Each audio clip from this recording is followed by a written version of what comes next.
The race start, and we're green and racing, and Jackson Lovelady gets his nose in front of Richie Taylor there, but Richie Taylor barracking round the inside line manages to get first place as they come out of turn 2 and down the back straight. Trevor Elliott's got his 27 car up and running again and looking pretty sharp. Fluffy Growcock goes in very, very hot there, touches the back of Elliott's car, spins it up, and we've got 2 others spinning in sympathy as well. Yellows, of course. It'll have to be a restart. So what happened there, Ivan? Did you see that one? Yeah, Fluffy just went in a wee bit hot and spun himself up, and the 891 car spun to avoid it, and then I think, by the look of that, Bruce.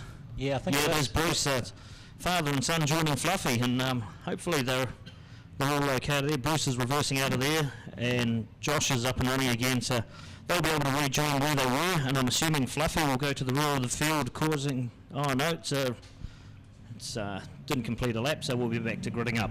Yeah, it is a rerun, as we didn't complete a full lap, although I believe the referee can still send the offending car to the back of the grid on a rerun. Wee bit of nose damage there to Bruce's car and the 881C car, the Bolton Racing Team car. Immaculate prepared cars, all those BRT cars. Absolutely, looked after by the Gypsy Royal Stud and various other sponsors, and fantastically presented racing team, which of course Jackson Lovelady part of that, running Josh's car from last year. Yeah, and they run the super stock out of Nelson, and Ricky Bolton. Ricky's actually here tonight as a Speedway New Zealand director. Had a meeting with the super stock guys because yet again there's been another rule change, but Ricky's clarified a lot of things for us earlier on tonight, which I can discuss at the next super stock race. Yeah, it's good to see a full family involvement the way they do and travel all over the country. Absolutely, great ambassadors for our sport, great competitors as part of our sport as well. So the just working out how to regrid the cars here. Fluffy's just working very slowly around turn 2 there to let the cars past. Obviously looking to slot back into his grid position, which he does now. And we're hoping for a restart as the cars come round through Mastercard and into the front straight. The flag's held high and waves now, and we are racing. And again, Jackson Lovelady gets the better of Richie Taylor off the start line, but Richie Taylor looking pretty strong coming through turns 1 and 2. Fluffy again involved in a little bit of argy-bargy there with the 11 car, Jason Phillips, and Trevor Elliott running around the outside, lifting the wheel high as they go through Mastercard. Very spectacular stuff. Hope you got a picture of that, Brian.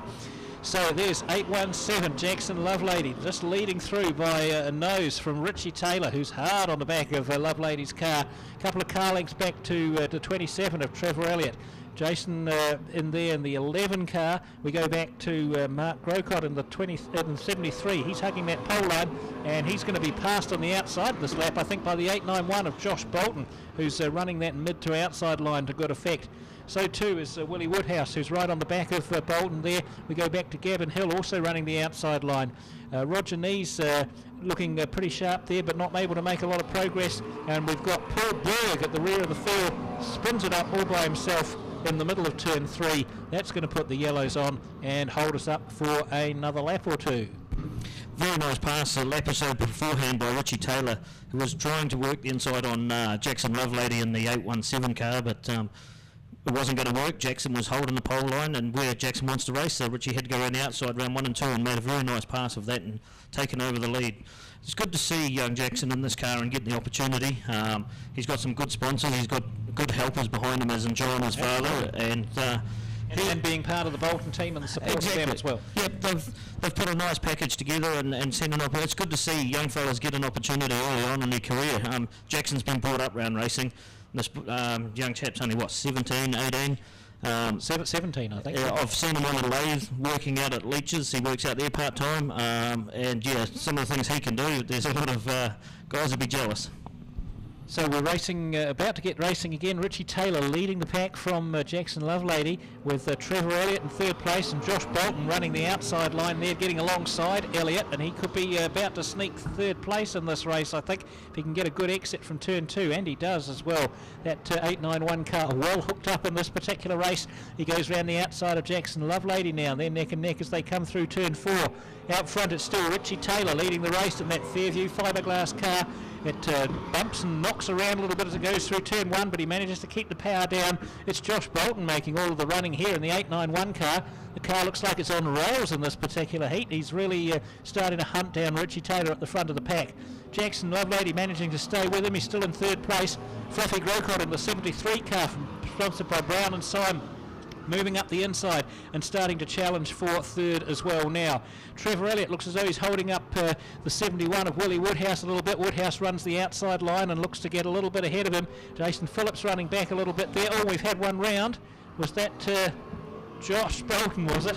Did I put the kibosh on him by saying how well he was doing? Mate, he was actually doing some real nice passing and lifting that left front as he was going through the corners, and just overcooked that one. He did, didn't he? So coming through turn 4, turned it around, and we've had, is that Mark Grocott who's had to take evasive action? Yeah, it is, yep. So again, Mark Grocott involved in an incident. He's just checking out the steering there. We'll blame Ricky for that one, because Ricky races super stocks, so we'll have to tell him to leave the super saloon alone. Well, he's a Speedway New Zealand director. We blame him for everything, don't we? Yeah, exactly. Yeah, of course we do. Anything you don't like about Speedway, you just find Ricky out in the crowd there and tap his shoulder and tell him what you don't like. No, he's good. He'll have an answer for most things, trust me. He knows the rule book back to front. Really? Being a director. Yes, of course, yeah. I thought you meant as a driver. Anyway, so Josh Bolton retires to the infield there. Hopefully the car's not too hurt. Perhaps his pride is.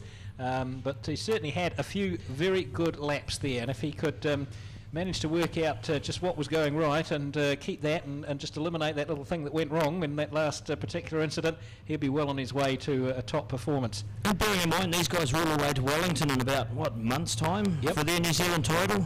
So they'll be wanting to do as many laps and pass cars and they'll be hooking up. Wellington's a smaller track, so it'll be interesting to see the super saloons there. Absolutely. It's been a long time between drinks for Wellington Speedway and Super Saloon titles, and the last time it was held there, Dennis Bolt got 2 NZ, didn't he? Yeah, he did, yeah. By not finishing a race, or not finishing a runoff, in fact. Good thing for Wellington too, a small track out there at Timaru, and they've got the New Zealand Superstock Champs there next weekend, as Malcolm was saying. He's away there, so he's quite happy that the drive shaft let go tonight. Absolutely. Well, I mean, you're probably never happy that it lets go, but at least now they've got a new one in the car, and he should be well set for next weekend. It's always a bit of a lottery, isn't it? A super stock title. You get your form drivers going in, but it only takes one mistake by someone in front, a little bit of contact by someone behind you, and your chances are gone. That's any great. Look at the Super Saloon title. That we had. That was a bit of a shambles in the first lap. Very true, very true. So Richie Taylor still in control of this race. Jackson Lovelady in the 817 car in second place. Trevor Elliott's in third. Willie Woodhouse in fourth. We're back to Jason Phillips, Gavin Hill, Roger Neese, Bruce Bolton, Martin Harcourt and Paul Berg. They're the ones left racing. And Richie Taylor leads them away. Gavin Hill running very, very wide into the dirt there and squirts the dirt out through turn 1 and 2. It doesn't get him very far though. And Willie Woodhouse making the challenge for third place there, coming alongside 27 of Trevor Elliott. Richie Taylor still looking comfortable enough out front. I don't think Lovelady's got what it takes to challenge Taylor, as he got what it takes to hold off this rampaging 71 car of Willie Woodhouse. Looks like the quickest car on the track at the moment, the one making all the moves. Gavin Hill switches to the inside line now to try and get a lap on Jason Phillips, with Trevor Elliott in his sight as well. But out front it's still Richie Taylor in that 58 car, driving, I would say, fairly carefully and conservatively, just from the way I've seen him throw that car around a lot more than he is on this particular occasion. So that gives you an indication that the track is a bit slick. It does look a little bit black through the turns. He's hugging that pole line through the turns, just drifting it mid-track on the straights and keeping everything together nicely. Jackson Lovelady, he's working hard to hold off Willie Woodhouse, who I'm not sure if the track's going to support the opportunity for Woodhouse to make a pass unless Lovelady makes a mistake. We go back about 7 or 8 car lengths to the 27 of Trevor Elliott, with Gavin Hill behind him. So the white flag this time round for Richie Taylor, the 58 car from Timaru, making it look pretty easy at this stage as he holds on to a substantial lead, I would say 20 car lengths now. Lovelady gone very defensive with the 71 of Woodhouse pushing up the inside. Will he get that line? He does. He gets his nose in front. Can he keep it in front? Coming out of turn 4. They're side by side. Very little in it. Jackson Lovelady just gets it according to the ELS. with 300ths of a second back to Willie Woodhouse in third place. Trevor Elliott in fourth.